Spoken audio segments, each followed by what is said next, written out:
Hola, esta es una clase sobre los vertebrados y como pueden notar en los esqueletos de los distintos grupos se puede identificar perfectamente aquella característica que ellos tienen en común y que es un conjunto de huesos conocidos con el nombre de vértebras. Acá pueden notar en los reptiles el conjunto de vértebras, los peces, en los anfibios, en las aves y también en los mamíferos. Todos ellos en común este conjunto de huesos unidos entre sí que se conocen con el nombre de vértebras.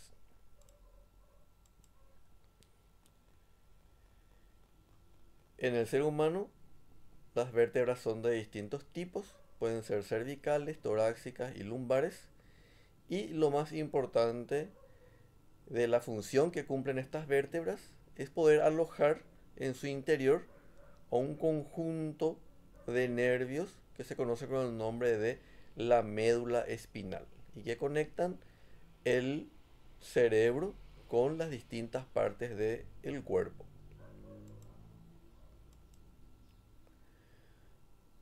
¿Cuál fue la evolución de los vertebrados? Los vertebrados tuvieron su origen con los peces hace aproximadamente unos 350 millones de años que dieron origen a un nuevo grupo que es el grupo de los anfibios, los cuales a su vez dieron origen al grupo de los reptiles que a su vez dieron origen a los mamíferos más primitivos como así también a los reptiles más evolucionados conocidos con el nombre de los dinosaurios. Estos al final del Mesozoico, hace unos 65 millones de años, se extinguieron fundamentalmente debido a cambios profundos en el planeta Tierra debido a la caída de un meteorito, no sin antes haber dado origen a un grupo conocido con el nombre de las aves. Entonces, esto básicamente es la evolución de los vertebrados a lo largo de los tiempos geológicos. Vamos a hacer una comparación entre los distintos grupos de vertebrados en cuanto a sus características tales como, en primer lugar, la piel. Los peces tienen el cuerpo cubierto de escamas, aunque no todos, ya que algunos, como en esta imagen puede verse, tienen la piel lisa.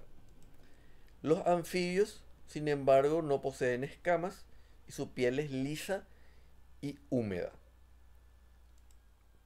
Los reptiles, sin embargo, tienen la piel seca y en muchos casos es escamosa. Las aves tienen una cobertura del cuerpo muy particular que son las plumas. Y los mamíferos en general tienen el cuerpo cubierto de pelos, excepto algunos que son acuáticos como los delfines, como las ballenas, entre otros.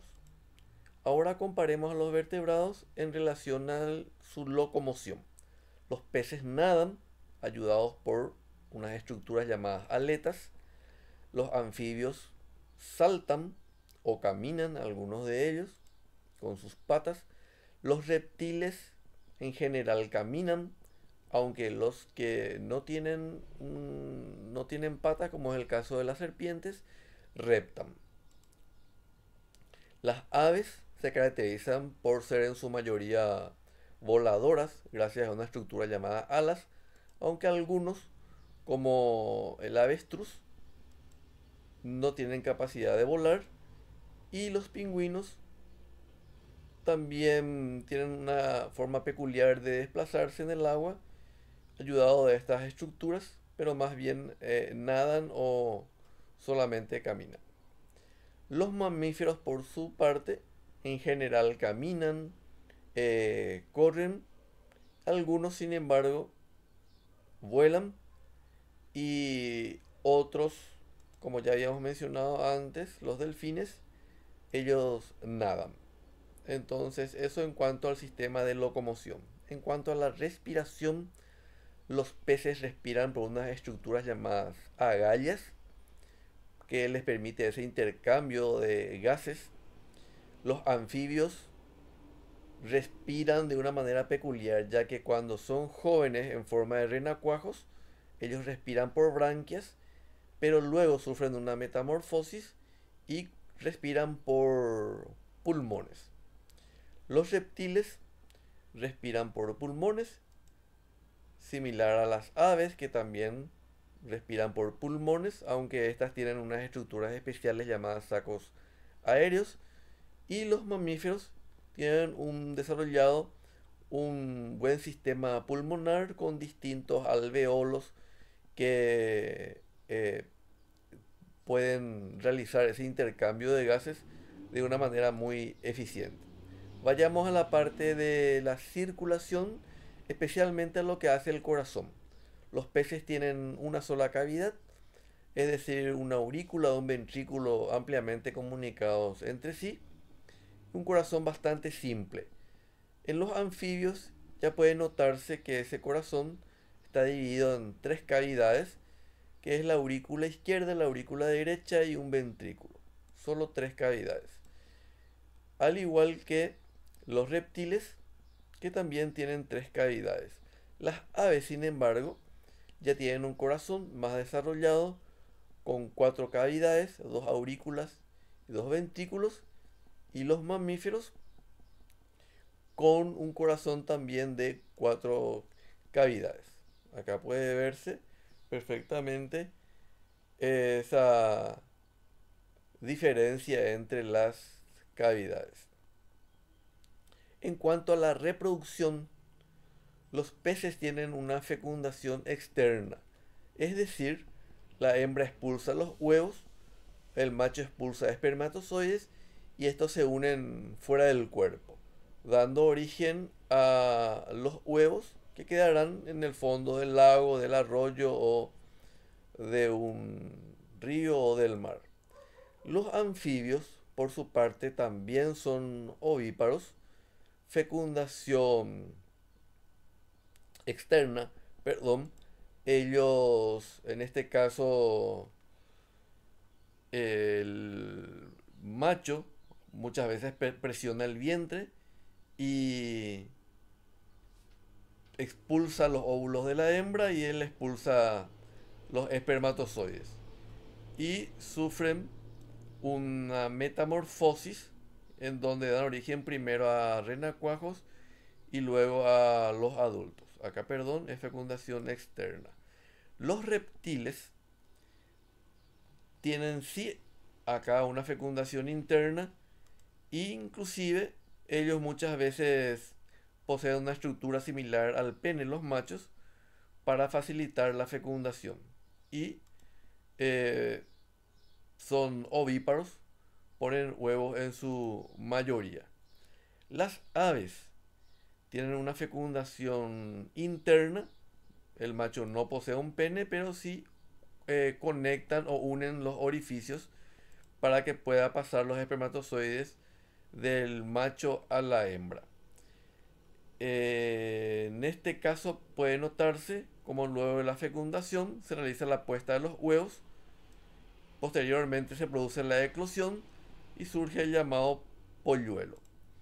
En el caso de los mamíferos, la fecundación es interna y el macho utiliza una estructura llamada pene para poder facilitar el traspaso de los espermatozoides a la hembra. En el caso de la mayoría de los mamíferos, se desarrollan dentro de una bolsa llamada placenta. Esto en cuanto a la reproducción.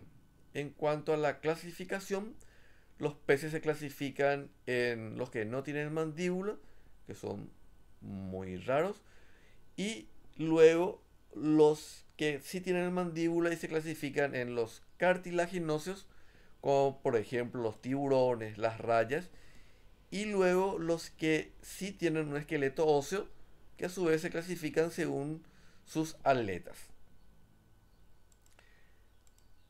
Los anfibios se clasifican en tres grupos: los que no tienen cola, conocidos como los anuros; los que tienen cola, conocidos como los urodelos.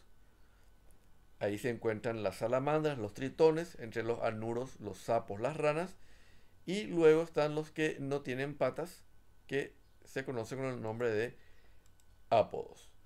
Los reptiles se clasifican en cuatro grandes grupos: los ofidios, que son serpientes y culebras; los saurios, que son las lagartijas, lagartos, camaleones; los quelonios, que son las tortugas; y los cocodrilos y los caimanes. Y las aves se clasifican según distintas características, como por ejemplo algunas son corredoras, otras tienen las patas largas, son las zancudas; otros tienen membranas interdigitales entre sus dedos, se llaman palmípedas. Después está el grupo de las galináceas. Luego tenemos el grupo de las palomas, las aves las rapaces. Luego tenemos las prensoras, las trepadoras, y un grupo muy amplio conocido con el nombre de el grupo de los pájaros. Y los mamíferos se clasifican en los más primitivos, que todavía ponen huevo, entre ellos el ornitorrinco, el equidna; los que tienen un desarrollo embrionario en una bolsa externa, llamados los marsupiales, como el canguro o el koala; y luego los que se desarrollan dentro de una bolsa llamada placenta. Tenemos distintos grupos. Hay un grupo en particular que es el grupo de los primates, que nosotros formamos parte de este grupo. Acá puede notarse a los homínidos, que son nuestros antepasados, diríamos así; entre ellos el Australopithecus, que luego dieron origen al Homo habilis, Homo erectus, y finalmente al Homo sapiens. Es decir, nosotros formamos parte del grupo de los mamíferos y del grupo de los primates. Bien, esto ha sido todo. Les sugiero que presionen pausa y que puedan copiar este cuadro en una hoja, intenten completarlo y finalmente lo comparan con el video. Muchísimas gracias por haber visto este video.